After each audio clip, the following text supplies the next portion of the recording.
Hi అండి, welcome to Indira homes. నేను ఈరోజు బెండకాయ ఫ్రై చేసి చూపించబోతున్నానండి. అది కూడా వెల్లుల్లి కారంతో డిఫరెంట్గా. టేస్ట్ మాత్రం చాలా బాగుంటుంది. ఒకసారి ట్రై చేసి చూడండి. పప్పులోకి, రసంలోకి, ఇంకా వేడివేడి అన్నంలోకి, చపాతీలోకి కూడా చాలా బాగుంటుంది. ముందుగా ఒక పావు కేజీ బెండకాయల్ని కడిగేసుకొని ఇలా చిన్నగా పొడుగ్గా కట్ చేసి పెట్టుకున్నాను. తర్వాత వెల్లుల్లి ఒక అర్ధం వరకు వెల్లుల్లి రెబ్బలో అర్ధం వరకు వెల్లుల్లి తీసుకున్నానండి. కొన్ని ఎక్కువ వేసుకుంటేనే టేస్ట్ బాగుంటుంది. అలాగే 2 పెద్ద ఆనియన్స్ చిన్నగా కట్ చేసుకున్న, ఒక ½ టీ స్పూన్ వరకు జీలకర్ర పౌడర్ యాడ్ చేసుకున్నానండి. దీని ప్లేస్లో మీరు జీలకర్ర కూడా తీసుకోవచ్చు. ఒక 1 టీ స్పూన్ వరకు జీలకర్ర, తగినంత కారం మీ టేస్ట్కి సరిపడా చూసి వేసుకోండి.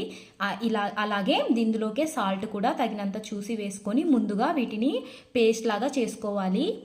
ఇప్పుడు మనం వీటిని పేస్ట్ చేసుకుందాం.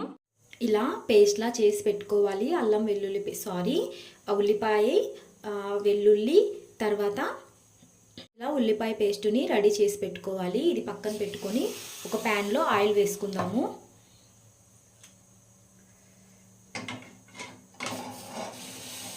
ఇలా ఆయిల్లో పోపు దినుసులు వేసుకోవాలి. కొన్ని పోపు దినుసులు వేసుకుందాం.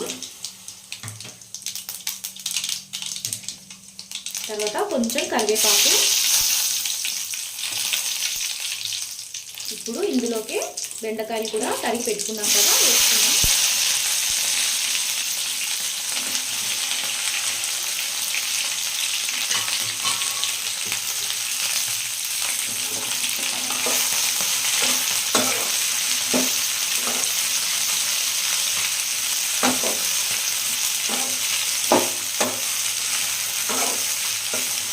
ఆయిల్లోనే వీటిని మగ్గించుకోవాలి.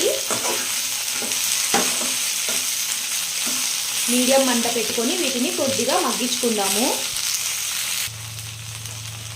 ఇలా మధ్య మధ్యలో కలుపుతూ ఉండండి, లేకపోతే తొందరగా మాడిపోతాయి. దగ్గరుండి మీడియం మంటలోనే దగ్గరుండి మగ్గించుకోండి.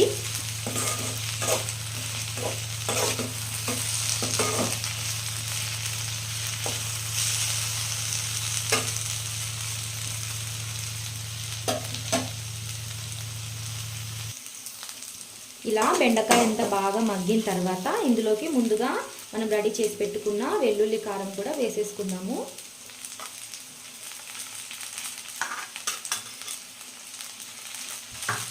ఇలా వేసుకొని కొద్దిసేపు ఈ వెల్లుల్లి కారం అంతా పట్టే వరకు మనము వీటిని బెండకాయల్ని మగ్గబెట్టుకుందాము.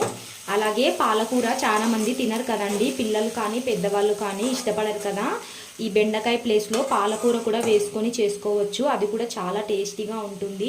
ఒకసారి దీని బదులు పాలకూర కూడా చిన్నగా తరిగి సేమ్ ఇదే ప్రాసెసే బెండకాయ బదులు పాలకూర వేసుకొని చూడండి, చాలా టేస్టీగా ఉంటుంది. తినని వాళ్ళు కూడా చాలా బాగా తినేస్తారు, అలా ఉంటుంది. అది కూడా చేసుకోవచ్చు. కాసేపు వీటిని ఫ్రై చేసుకుందాము. ఈ కారం అంతా బెండకాయలకి పట్టే వరకు మగ్గించుకుందాము.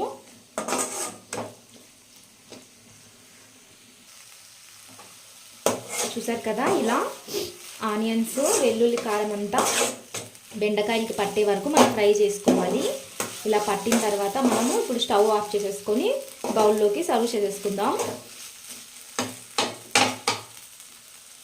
చూసారు కదండి, ఎంతో ఈజీగా ఉండే బెండకాయ ఫ్రై రెడీ అయిపోయింది. ఉల్లికారం వేసి చేసుకుంటే చాలా అంటే చాలా బాగుంటుందండి.